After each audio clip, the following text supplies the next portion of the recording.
ആരെങ്കിലും ഉണ്ടോ? ഇവിടെ ആരോ ഉണ്ട്, ഇവിടെ ആരും ഇല്ല. ഈ ഒരു കോൺവെർസേഷൻ കണ്ടില്ലേ? ഇത് നമുക്ക് എങ്ങനെ ഇംഗ്ലീഷിൽ പറയാമെന്ന് നോക്കിയാലോ? വളരെ സിമ്പിൾ ആണ്. ഇവിടെ ആരെങ്കിലും ഉണ്ടോ എന്ന് നമ്മൾ ചോദിക്കുകയാണ്.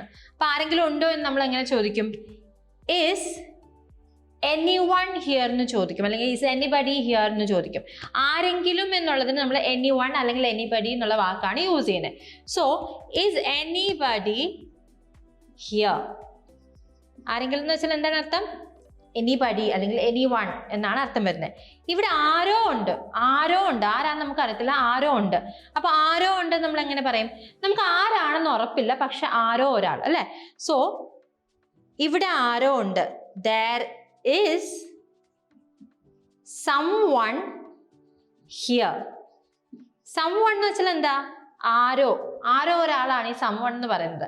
നമുക്ക് ആരാണെന്ന് അറിയത്തില്ല, പക്ഷെ ആരോ ഒരാൾ. ഓക്കെ, ഇനി ഇവിടെ ആരും ഇല്ല. ആരും എന്ന് പറയുമ്പോൾ നെഗറ്റീവ് ആയിട്ടുള്ള വാക്കാണ്, ഒന്നും ഇല്ല എന്നാണ് അർത്ഥം, അല്ലെ? സോ there is ആരും. ആരും എന്ന് പറയുമ്പോൾ നമ്മൾ nobody എന്ന് പറയണം.